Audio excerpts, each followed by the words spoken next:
One small step for man. I have a dream. Hablo en nombre de los niños que en el mundo no tienen un pedazo de pan. We shall never surrender. Na aula de hoje eu vou falar um pouquinho sobre o Japão e por que ele ficou ao lado do eixo na Segunda Guerra Mundial. A gente já falou sobre o fascismo, sobre o nazismo, mas a gente ainda não falou sobre o nacionalismo japonês. E na escola normalmente não falamos também do Japão. Normalmente a gente só fala ali da bomba de Hiroshima, da bomba de Nagasaki, até com ar de piedade, com a musiquinha do Secos e Molhados tocando no fundo, mas a gente não aborda as várias violações aos direitos humanos que o Japão vai cometer até aquele momento. Até porque depois, com a dominação dos Estados Unidos sobre o Japão, vai ter ali uma cortina de fumaça e vão dar prioridade para falar sobre a bomba atômica, sobre a super arma dos Estados Unidos e vão acabar esquecendo sobre a participação do Japão na guerra. E para falar disso, eu vou usar o jogo do momento, o Battle Royale do momento, Fall Guys, que tá hypado aí, tá todo mundo jogando isso aqui, que é muito legal para quem assiste, certo? Porque para quem joga é ódio, raiva e pura desilusão com a vida, mas a gente vai tentar falar sobre como que Fall Guys tem a ver também com a história do Japão na Segunda Guerra Mundial e no pós-guerra. Se eu não tiltar até as 3 primeiras partidas, tá bom. Então, contextualizando, turma, ali no meio do século XIX, o Japão vai passar pela reestruturação Meiji, que vai ser a transição do feudalismo para os estados nacionais modernos. O Japão vai deixar para trás ali anos de isolamento. Tem um filme bem legal que fala sobre esse isolamento japonês, que é o filme do Silêncio, do Martin Scorsese. Mas isso não vai ser de boa vontade, vai ser justamente quando os Estados Unidos chega com uma frota de navios ali na Baía de Tóquio e vai forçar os japoneses a negociar com eles. Caso não negociassem, eles seriam bombardeados. Essa relação de bombardeio dos Estados Unidos com o Japão não é novidade, não. E essa abertura forçada dos japoneses para o mercado ocidental vai deixar um sentimento de humilhação para todos os japoneses. Eles vão absorver o máximo dessa cultura para se armar, para nunca mais precisar passar por uma humilhação dessas. Já em 1867, nós teremos a reestruturação do poder do imperador, onde teremos o exército unificado japonês e vão começar a treinar as tropas japonesas para nunca mais passar por uma humilhação, como foi ser obrigado a negociar com os americanos. O antigo shogunato, que eram as famílias ali como se fosse uma espécie de senhor feudal do Japão, eles vão ter prioridade nesse momento de exploração das novas indústrias, indústrias de armas, indústrias pesadas, ali juntamente com o apoio dos Estados Unidos. É nesse momento que o Japão passa ali pela segunda revolução industrial. É muito rápido as partidas, não dá pra ficar falando e jogando. E assim, o Japão se torna ali uma potência industrial. Só que o Japão não era rica, não tinha um solo rico em matéria-prima. Então, assim como nós tivemos ali as potências europeias invadindo outras regiões ali ao longo do século XIX com o neocolonialismo para conseguir essas matérias-primas, o Japão também vai precisar essas ideias expansionistas. E aí onde começa a ideia do nacionalismo Showa, que a gente chama. Assim como os alemães terão o nazismo, teremos ali os italianos com o fascismo, no Japão será o nacionalismo Showa que vai tomar conta dessas ideias expansionistas. E agora com o exército cada vez mais forte, o Japão vai se ver obrigado, vai se ver cada vez mais confiante para conquistar essas outras terras, que eram necessárias para manter essa indústria em crescimento. Isso acabou favorecendo o Japão também. Por causa de não ter um território tão fértil, eles não vão ser tão explorados como os outros países, né? A gente costuma falar que o Brasil está atrasado, mas na verdade o Brasil foi explorado, não nesse período do neocolonialismo, mas no próprio colonialismo. Nossa, olha que desgramado segurou eu. Te vai de novo, não tem importância. Esse jogo aqui é tranquilo, ninguém passa raiva. E dessas ideias expansionistas do Japão, de querer conquistar novos territórios por conta de matérias-primas, logo logo o Japão vai começar a ter um discurso de raça superior, de querer subjugar os outros povos. Eles vão observar principalmente ali a região da Manchúria, região ali da Ásia, onde eles vão objetivar e com o exército forte eles vão querer tomar conta. E já logo começa o discurso, assim como os alemães vão ter o discurso antissemita de raça superior ali com os arianos, os japoneses terão essa ideia de raça superior também para com os outros orientais. Esse pirulito gigante, cara. Pai tá on, meu irmão, pai tá on. E com esses novos interesses japoneses aí de querer conquistar outros territórios, Ó, já comecei sem calda, já dificultou. em 1905, o Japão vai fazer a sua primeira guerra, seu primeiro avanço ali sobre a Ásia, na região que na época pertencia à Rússia. Nossa, de brado. Os bracinhos muito curtos, cara, não dá pra pegar os negócios, aperta. E nessa guerra teremos a vitória japonesa. A Rússia era bem atrasada ainda no período czarista, Agora corre. então o Japão vai ter uma vitória ali quase que fácil. E isso vai aumentar ainda mais as ambições japonesas Olha, eu peguei, cara. de conquistar outros territórios. Porque com isso eles vão começar a acreditar que eles conseguiam vencer qualquer um. Se eles ganharam da Rússia, que era um império gigantesco, eles venciam qualquer um. Fica aqui camperando aqui, que ninguém vai vir aqui. Aqui, ó. Isso. E o exército japonês vai estar em alta Nesse momento, na prorrogação.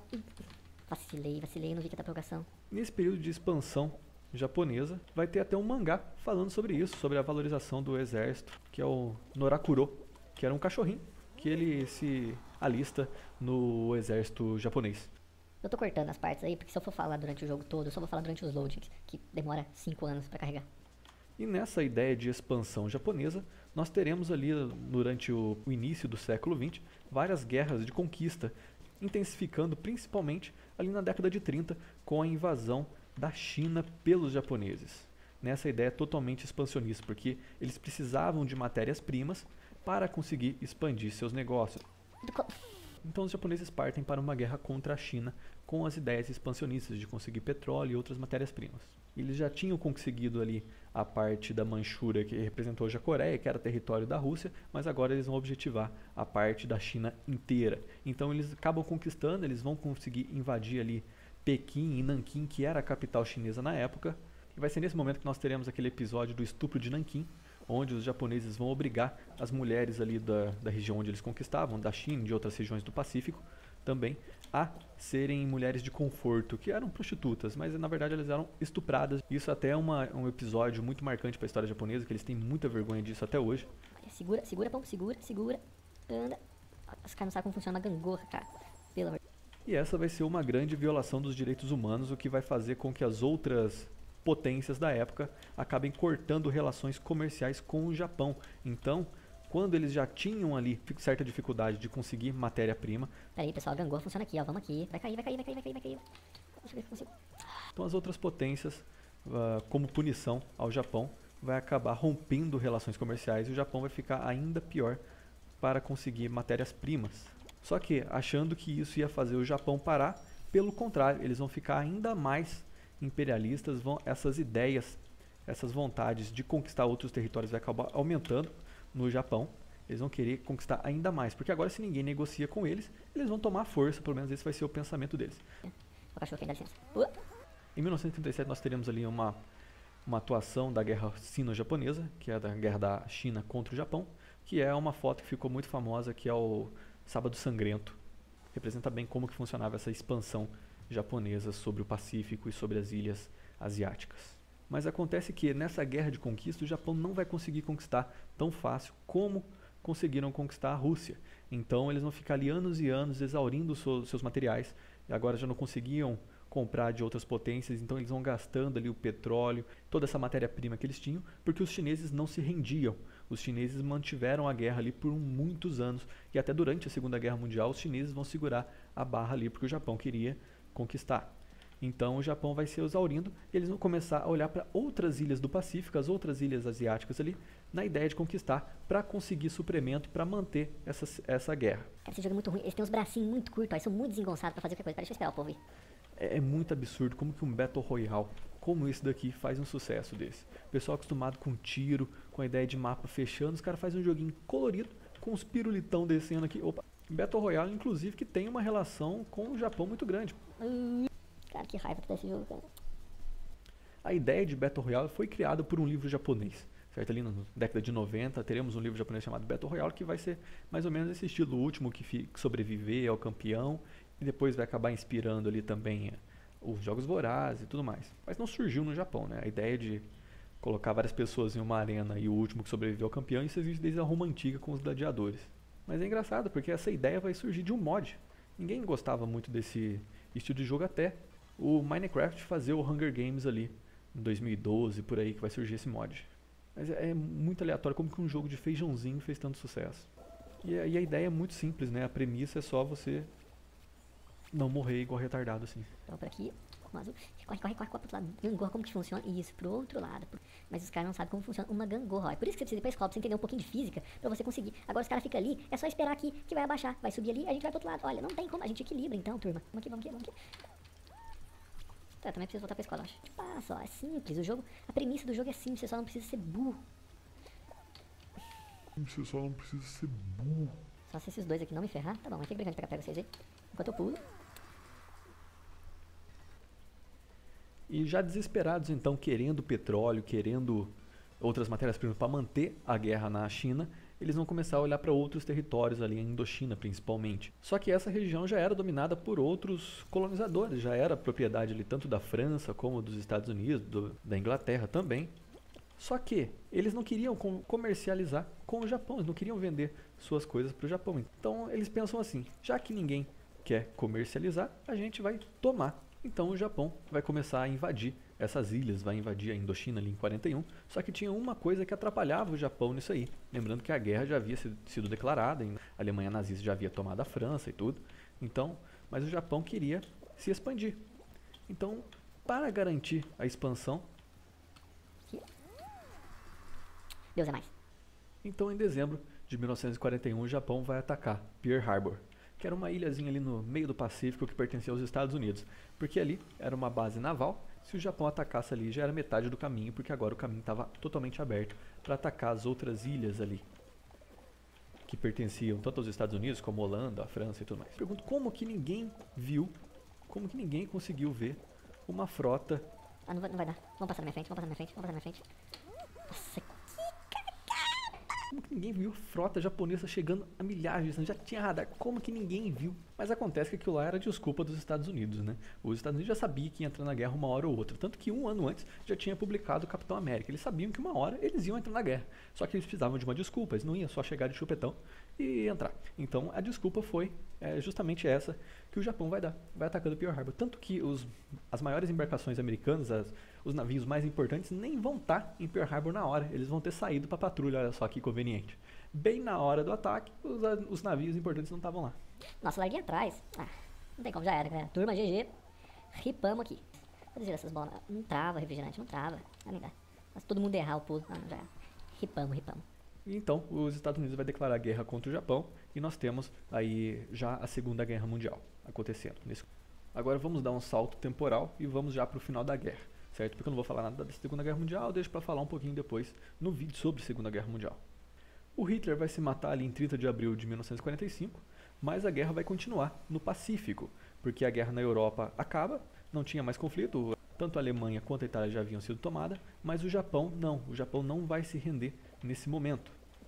A Rússia com o Japão eles haviam assinado um tratado de não agressão, certo? Porque nem o Japão nem a Rússia conseguiriam travar as lutas da Segunda Guerra Mundial lutando em duas frentes. O Japão lutando contra os americanos e contra os russos, ou os russos lutando contra os alemães nazistas e o Japão. Então eles vão fazer um pacto de não agressão ali para poder se focar em um único objetivo contra um único inimigo. Só que já na Conferência de Potsdam em agosto de 45, já depois que acabou a guerra na Europa, o Stalin vai afirmar que ele ia sim invadir o Japão. E ele já vai declarar isso na ideia que o Japão se rendesse. O Japão sabia que ele também não aguentaria lutar em duas frentes ali naquele momento já em 45, tanto contra os americanos e os soviéticos também. Vai ser principalmente nesse momento da invasão do Japão, já depois do final da guerra na Europa, que teremos ali a ideia dos kamikazes, já porque pela falta de recursos o Japão ia por qualquer recurso para tentar lutar. Teremos aquela foto da Rising Flag em Iowa, que a foto é bem heróica, mas quando você vai ver o vídeo percebe que é bem sem graça. E até aquele filme que todo mundo gosta, que eu não entendo por que todo mundo gosta daquele filme, é muito ruim, que é Até o Último Homem, que é com o mesmo ator do pior Homem-Aranha já feito, que se passa nesse período da guerra, já no finalzinho, quando eles tentam tomar o Japão. Eu vou ficar mocado aqui, e daí eu consigo explicar direito. E aí, nós teremos o final trágico do Japão, pelo menos é o que todo mundo sabe, é o que a gente estuda na escola, que é, em 6 de agosto, a bomba de Hiroshima, e em 9 de agosto, a bomba sobre Nagasaki, as bombas atômicas ali, fruto do projeto Manhattan, que os Estados Unidos vai investir uma nota violenta para poder ter uma super arma, uma arma atômica que tivesse um poder de destruição muito grande, e que vai servir nesse momento, principalmente, para mostrar para os soviéticos que eles tinham esse poder. Porque com o final da guerra, aquele ambiente de guerra fria entre os Estados Unidos e a União Soviética já estava sendo criado. Então eles vão lançar a bomba atômica ali principalmente para mostrar o poder, a arma nova que eles tinham para os soviéticos, porque o Japão é muito próximo da União Soviética. Falta um só, cara. Ganha aí, vai. Participação mais inútil da história. Aí você me pergunta... Ah, professor, jogou a bomba atômica é GG Easy, né? Na verdade não.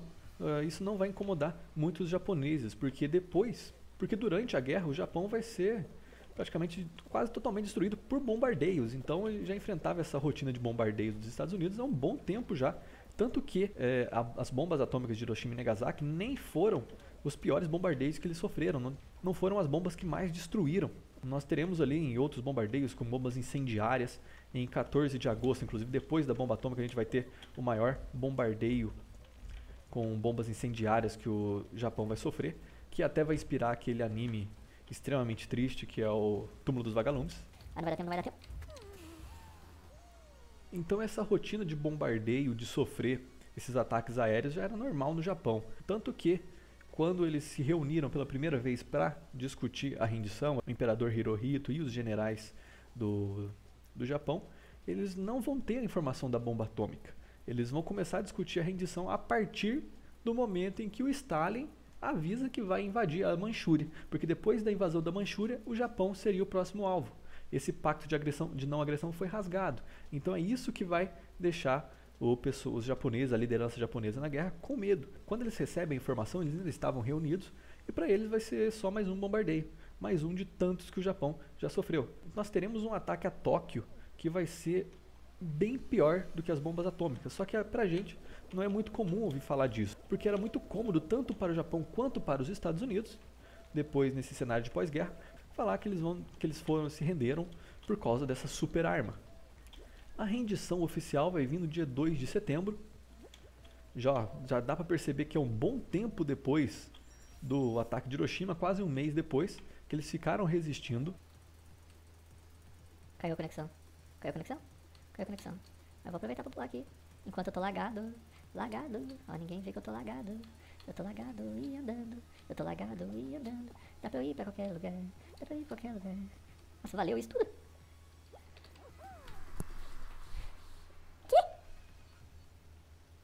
Que absurdo, velho. O que aconteceu aqui?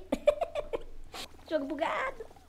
É engraçado porque a rendição vem no dia 2 de setembro, mas muitos vão acreditar que na verdade não.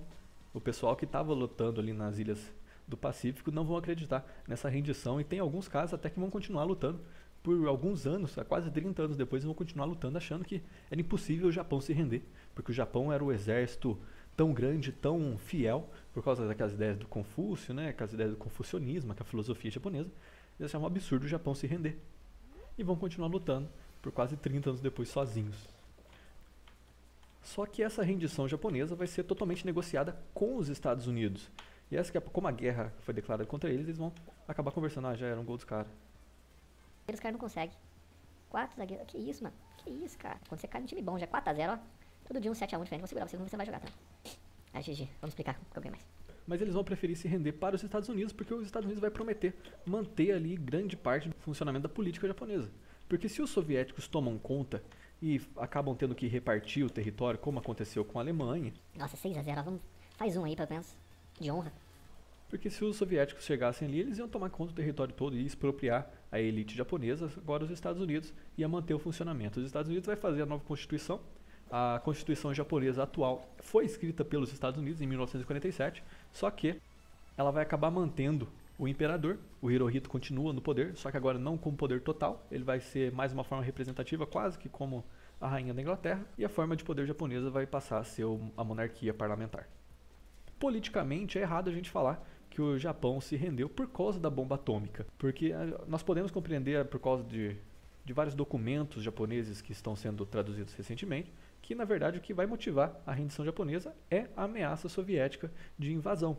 Mas, por causa desse acordo com os americanos, vai ser conveniente para a política falar que eles tiveram que se render por causa de uma super arma que nem o mais nobre samurai, nem o mais forte dos samurais conseguiria resistir. Então, era conivente para os dois, porque assim o Japão não ficava com tanta vergonha de ter se rendido, mas para a população, principalmente, a ideia da bomba atômica, de uma super bomba que destruiu o Japão, vai ficar, que eles vão carregar esse trauma por um bom tempo. A própria ideia do Godzilla, aquele monstro que surge no Japão, ele é fruto dessa ideia de testes atômicos e toda aquela realidade de Guerra Fria. Então a gente pode perceber como que a questão política japonesa é muito mais complexa do que a gente aprende na escola. Quando a gente estuda, quando a gente vai passar esse conteúdo, a gente costuma falar mais do nazifascismo e não fala sobre esse nacionalismo Showa japonês. A gente acaba abordando o Japão só por uma perspectiva das bombas atômicas, na ideia justamente de reforçar esse poderio americano, e acaba não contando sobre esse medo dos soviéticos que os japoneses tinham.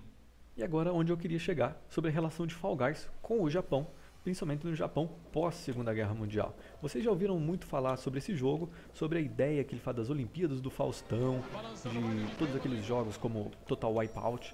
Mas isso aqui vai ter uma ligação muito maior com o Japão do que a gente pensa, porque isso aqui é baseado principalmente num jogo que existia na TV japonesa, que era o Takashi Castle. Takashi, que era um grande humorista japonês ali na década de 80, vai ter esse programa televisivo onde ele vai colocar pessoas comuns, pessoas normais, para fazer essas provas mirabolantes para entreter. E vai entreter porque é simples, porque era muito engraçado a gente ver as pessoas, às vezes com fantasias absurdas, vestidas de frutas ou outras coisas, fazendo provas tão mirabolantes quanto, que é basicamente a ideia aqui. Você pega esses bonequinhos que são totalmente, esses feijãozinhos que são totalmente desengonçados, tem bracinhos curtos, ridículos que não servem para nada, pula tudo errado, toda hora eles estão caindo, então é muito engraçado a gente ver. Só que, como eu disse para vocês, é engraçado a gente ver isso aqui. Jogar não é tão legal, assim como era para as pessoas no Takashi Castle também, porque para eles, que para quem participava do Takashi Castle nem sempre era tão legal assim, saca? O pessoal saía bem machucado de lá. E esse Takashi Castle vai ser copiado em muitos países, vai ser dublado para outros países. E aqui no Brasil nós teremos a nossa versão brasileira, que serão as Olimpíadas do Faustão, e posteriormente o Silvio Santos também vai fazer ali as suas provas. Só que nem é totalmente original essa ideia dos japoneses. Eles vão se inspirar ali num programa que vai ter na Inglaterra, que se chamava It's Knockout. Só que a diferença é que não é individual, só uma pessoa correndo, tendo que chegar ao final, mas também por times. Então serve de inspiração também para essas provas de time que tem no Fall Guys mesmo. Não, da fruta não, cara. Da fruta é impossível esse jogo aqui, velho. Olha, já ripamos, galera. Ripamos já. Ó, não vai dar. Ripamos. F total aqui. Não para, velho. Vai dar. Arrisca. No limite. Então, logo que acaba a guerra, o Japão se rende para os Estados Unidos. Nós estaremos início a essa ocupação americana. Uma turma sem pular, não pula. Passando, pelo menos. Fica o azul que fica de fora. Os Estados Unidos vai começar a atuar ali como o Band-Aid, que sempre atuou. Ajudou na destruição da metade do Japão e agora vai oferecer dinheiro para que o Japão se reconstrua. Então, no final, ó, é agora, hein? É agora. E é engraçado essa parceria, porque até hoje o Japão faz campanhas contra as bombas atômicas, fazem manifestações contrárias a bombas atômicas, mas em nenhuma delas eles citam os Estados Unidos. Ah, não cai não, não cai não. Ah, tava ganhando louro. Trava aí, louro. Aí, agora.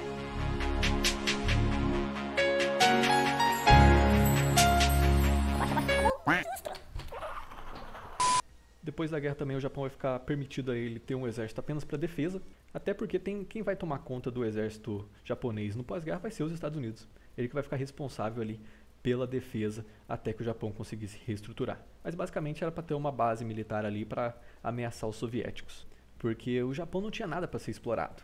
Tanto que aquele período expansionista do Japão era basicamente para conseguir outros recursos, porque na ilha não tinha. Então não vai ter como os Estados Unidos explorar muita coisa neles. Então eles vão pegar esse dinheiro que iria para o exército, agora que a defesa é totalmente americana, eles vão começar a investir em outras coisas, principalmente em pesquisa e desenvolvimento. Ou, em outras palavras, eles vão investir em educação. Porque aqui no Brasil não existe, né? Aqui no Brasil a gente pega o dinheiro da educação e coloca no exército, porque a gente precisa ter um exército forte aí, né? Porque não é barato capinar a rua e nem jogar caiação ali no meio-fio. E com isso, o Japão vai conseguir investir muito nas suas indústrias, principalmente indústrias de caráter nacional, vai começar a produzir no seu país, tanto que o Japão não compra muita coisa, eles conseguem produzir vários itens de consumo próprio. Não, cai no final não, não vou passar, de bobeira. Vamos, será que dá? Ah, dá, 55 ainda, suave. Então, por causa desse investimento em pesquisa e em desenvolvimento, o Japão vai conseguir pegar tecnologias do exterior e fazer a sua própria tecnologia, empregar a própria população e vender para a própria população e manter o dinheiro em circulação ali, não pegando o dinheiro e entregando tudo para fora, caso fosse o caso de eles comprarem carros importados, se tivessem muitos itens vindos de fora. O Japão, por causa desse investimento, conseguir fazer o seu próprio produto ali, ao invés de ficar só consumindo de fora, vão conseguir exportar essa cultura que hoje é o Mario, Power Rangers e animes em geral. É por isso que eu costumo dizer que o Brasil ele não é atrasado, a questão é que o Brasil foi explorado. Vamos lá, feijãozinho, confio, cara, confio. Não trava aqui não. Suave. Arrisca, mas foi por pouco, hein? Foi por pouco.